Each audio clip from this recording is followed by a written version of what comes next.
बिस्मिल्लाहिर्रहमानिर्रहीम। अस्सलामुअलैकुम। तो हम अपना चैप्टर नंबर 2 पढ़ रहे हैं एनसीईआरटी का, जिसका नाम है पुष्पीय पादपों में लैंगिक जनन।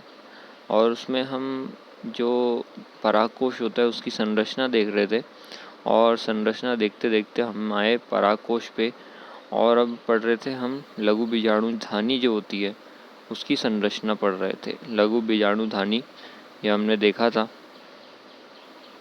कि ऐसे जब हम काट के एक परागकोश को देखते हैं तो गोले जैसी चीज़ें नज़र आती हैं चार कोनों पर, उसको बोलते हैं लघु बीजाणुधानी। और उसके बारे में पढ़ रहे थे, और हमने 4 परत के बारे में पढ़ा था। 4 परत के बारे में पढ़ा था, और उसको याद रखने के लिए हमने इस्तेमाल किया था अप्पी, थी, मोटी। अप्पी से एपिडर्मिस, थी से एंडोथीसियम, माँ से मध्य परत, टी से टेपिटम। इतना पढ़ लिया था। अब हमें टेपिटम के बारे में अच्छे से पढ़ना है। नेक्स्ट चीज़ जो है टेपिटम के बारे में दी गई है। तो जो लघु बीजाणुधानी है उसमें क्या है कि इसकी सबसे आंतरिक परत टेपिटम होती है। यानी कि सबसे आंतरिक, सबसे अंदर वाली जो परत होती है वो क्या कहलाती है? उसे टेपिटम बोलते हैं। उसे क्या बोलते हैं? टेपिटम बोलते हैं। तो जैसे यहाँ पर भी दिख रहा है कि ये जो लघु बीजाणुधानी थी, अपनी लघु बीजाणुधानी है ये, तो इसके पास सबसे चिपकी हुई परत कौन सी है? ये नीली वाली।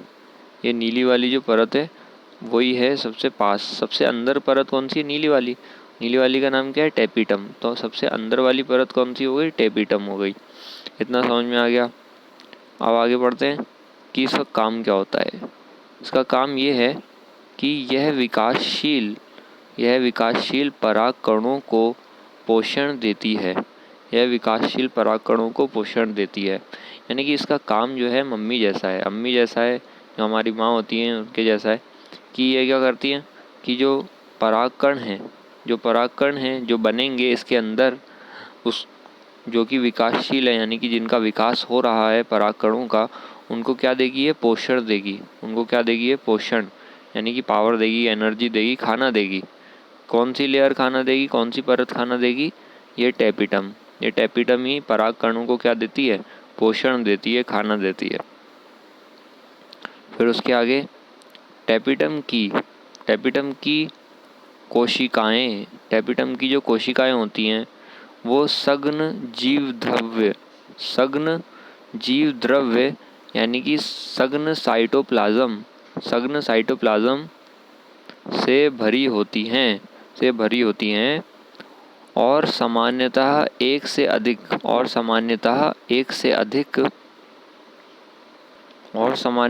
से अधिक केंद्रकों से युक्त होती हैं। तो यहाँ पर क्या बताया गया है? यहाँ पर ये बताया गया है कि जो हमारी टेपिटम है, जो ये टेपिटम है हमारी, जैसे मान लीजिए ये टेपिटम है, इसकी एक कोशिका होगी। इसकी क्या होगी? कोशिका होगी। ठीक है। और इसकी कोशिका के अंदर में ये बना दी हमने केंद्रक। इसको दूसरे से बना देते हैं। ये केंद्रक है।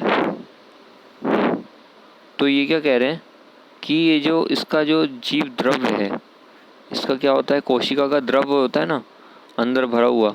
तो ये मान लीजिए कोशिका का द्रव्य है। ये कोशिका का द्रव्य है। तो ये बहुत ही सघन है। सघन का मतलब बहुत ही गाढ़ा है। बहुत ही कैसा है? गाढ़ा है। इसको और गाढ़ा कर देते हैं। ये गाढ़ा होते जा रहा है। बहुत ही पैक है एकदम। इसका जो जीव द्रव्य है, यानी कि ये जो नीला नीला हमने बनाया है, इसे क्या कहते हैं? जीव द्रव्य कहते हैं, है ना।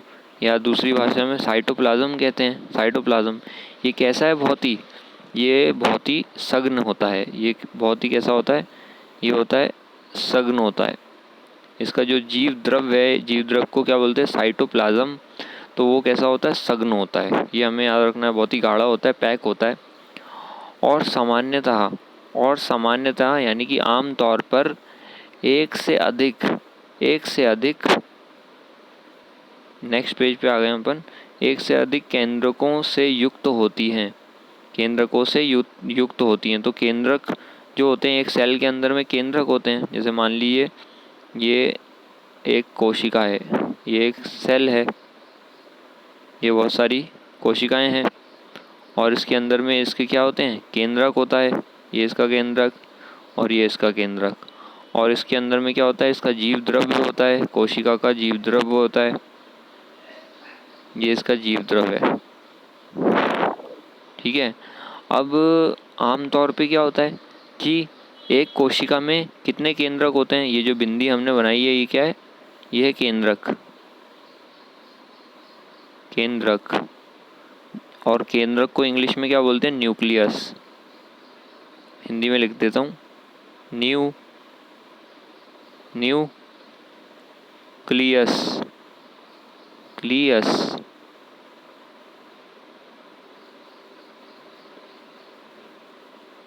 लिख देते हैं, न्यूक्लियस बोलते हैं। न्यू होता है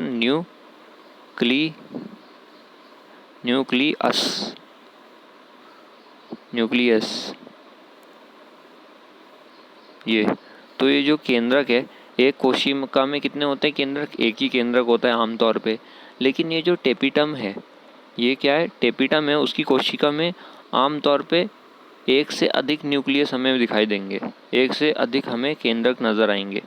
इसमें भी मान लीजिए एक से अधिक केंद्रक नज़र आ रहे हैं। इसमें 3 केंद्रक हो गए, इसमें 2 केंद्रक हो गए, इसमें भी 2 केंद्रक हो गए। तो यानी कि एक से अधिक केंद्रक नज़र आते हैं।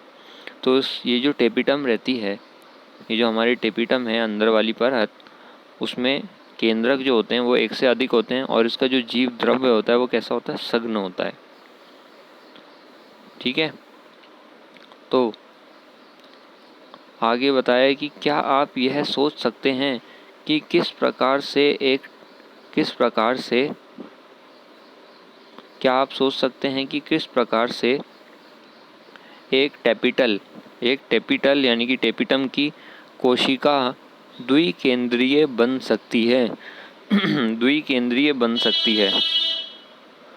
तो ये कह रहे हैं कि क्या आप ये सोच सकते हैं, यानी कि आप ये सोच सकते हैं, कैसे पता लगा सकते हैं या इस क्वेश्चन का आंसर दे सकते हैं। क्वेश्चन पूछा एनसीईआरटी ने कि जो एक टेपिटम होती है ना, टेपिटम की कोशिका है, तो एक टेपिटम की कोशिका द्विकेंद्रीय कैसे बन सकती है, यानी कि ये वह कहना चाह रहे हैं कि ये टेपिटम की कोशिका है, ये भी टेपिटम की कोशिका है। तो अगर किसी कोशिका में एक केंद्र है तो उसको बोलेंगे एक केंद्रीय, और अगर किसी कोशिका में 2 केंद्रक हैं जैसे कि इसके अंदर, तो इसको क्या बोलेंगे, द्विकेंद्रीय। तो ये पूछ रहे हैं कि ये टेपिटम की जो कोशिका है वो 2 केंद्रक वाली कैसे बन गई, द्विकेंद्रीय कैसे बन गई, क्या आप बता सकते हैं। तो ये भी हमने पढ़ा हुआ है। इससे पहले हमने देखा था कोशिका विभाजन होता है ना। जैसे मान लीजिए ये कोशिका है और ये कोशिका विभाजित होना चाहती है। जैसे अमीबा में हमने देखा था, है ना, अमीबा में अलैंगिक जनन होता था और ये कोशिका विभाजित होकर कितने में बन जाती थी, 2 में बढ़ जाता था अमीबा। एक डब्बा था, एक डब्बा, तो ये 2 में बढ़ गया, है ना। लेकिन मान लीजिए जब ये कोशिका विभाजित होती है तो सबसे पहले क्या होता है, जब ये कोशिका विभाजित होती है तो इसके अंदर का ये जो न्यूक्लियस है वो पहले विभाजित होता है, ठीक है। पहले इसका न्यूक्लियस अंदर का विभाजित होता है, ये अंदर का विभाजित हो रहा है, फिर उसके बाद में थोड़ा ये ऐसा बनेगा, ये न्यूक्लियस विभाजित हो गया, 2 बन गए। फिर उसके बाद क्या होता है, फिर उसके बाद ये कोशिका विभाजित होना शुरू हो जाती है, ये कोशिका विभाजित होना शुरू हो जाती है। जैसे ये अब अंदर की तो ओर बढ़ेगा, ये अंदर की ओर बढ़ेगा। फिर थोड़ी देर बाद क्या होगा कि ये एक अलग सेल बन जाएगा और ये एक अलग सेल बन जाएगा। इससे क्या होगा कि एक कोशिका के अंदर कितने केंद्रक आ जाएंगे, सिर्फ एक केंद्रक आएंगे। इसके अंदर में भी एक केंद्रक आ गया और इसके अंदर में भी एक केंद्रक आ गया। तो इस प्रकार एक कोशिका में एक केंद्रक आते हैं। अब लेकिन मान लीजिए क्या हुआ कि ऐसा हो गया कि ये जो कोशिका थी, इसका केंद्रक है, इसके केंद्रक ने विभाजन कर लिया। ये केंद्रक जो हैं तैयार होकर बैठ गए, ये विभाजित होकर बैठ गए, ठीक है। अब ये इंतज़ार कर रहे हैं कि हमारा ये जो बाहर की परत है वो भी विभाजित होगी, बाहर की जो परत है वो भी कैसी होगी, वो भी विभाजित होगी।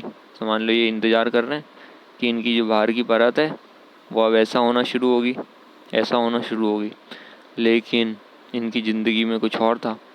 इनकी ज़िंदगी में ये हो गया कि इनकी कोशिका बस ये वाली जो बाहर वाली परत थी वो विभाजित ही नहीं हुई।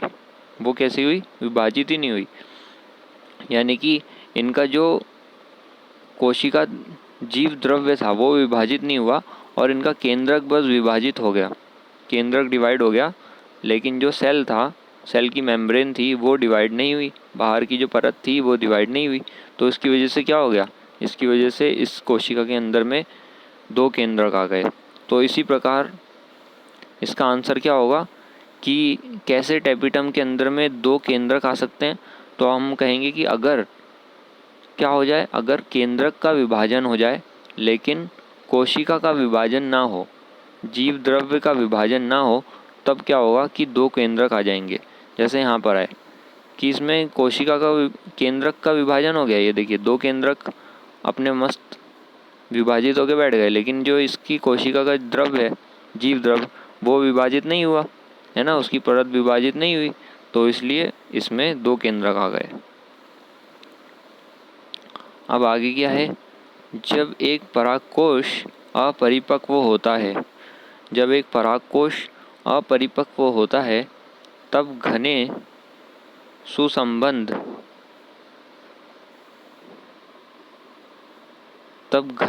सुसंबद्ध सजातीय कोशिकाओं का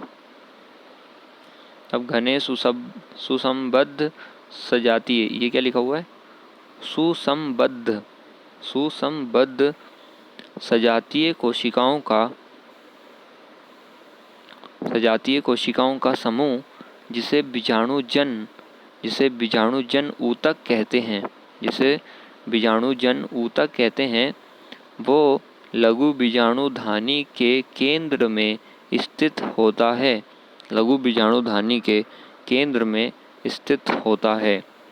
यानी कि जब एक परागकोश, ये जो परागकोश होता है, जब वो कैसा होता है? अपरिपक्व होता है। अपरिपक्व होता है। अब इस शब्द के अंदर में पक्व पकड़ लीजिए। क्या पकड़ लें? पक्व। पक्व मतलब पका हुआ, पका हुआ। यानी कि जब वो नन्हा सा मुन्ना सा होता है, यानी कि जब वो यंग होता है, जब वो जवान होता है, परागकोश अभी पूरी तरीके से बना नहीं होता, शुरुआत का परागकोश होता है, उसको बोलते हैं अपरिपक्व। जब ये ऐसा होता है तब क्या होता है कि घने सुसंबद्ध सजातीय कोशिकाओं का समूह जिसे बीजाणुजन ऊतक कहते हैं, वो कहाँ होता है? वो लघु बीजाणुधानी के केंद्र में स्थित होता है। लघु बीजाणुधानी के कहाँ होता है? स्थित, केंद्र में स्थित होता है। यानी कि ये जो लघु बीजाणुधानी होती है, जैसे ये क्या है? ये है परागकोश, ऊपर से काट के हमने देखा, और इसके अंदर में क्या है? ये लघु बीजाणुधानी। तो ये जो लघु बीजाणुधानी है, जब ये जवान रहता है, परागकोश जवान रहता है, यानी कि बहुत शुरुआत का परागकोश रहता है, यंग वाला परागकोश होता है, तो ये जो लघु बीजाणुधानी की जो कोशिकाएं होती हैं ना, वो कैसी होती हैं? बहुत ही पास पास होती हैं, बहुत ही पास पास होती हैं, चिपकी हुई हैं एक दूसरे से, बहुत ही ठसाठस एक दूसरे के साथ जुड़ी हुई रहती हैं और एक दूसरे के एक समान दिखती हैं। यानी कि सारी की सारी एक जैसी नज़र आती हैं। सारी की सारी कैसी नज़र आती हैं? एक समान नज़र आती हैं।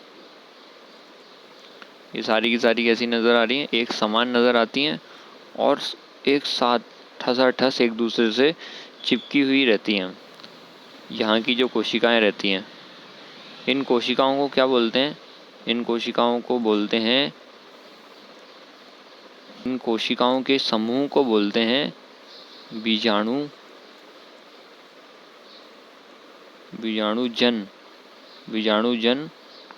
ऊतक। क्या बोलते हैं? बीजाणुजन ऊतक। ऊतक मतलब हमें पता है टिश्यूज़ होता है, टिश्यूज़।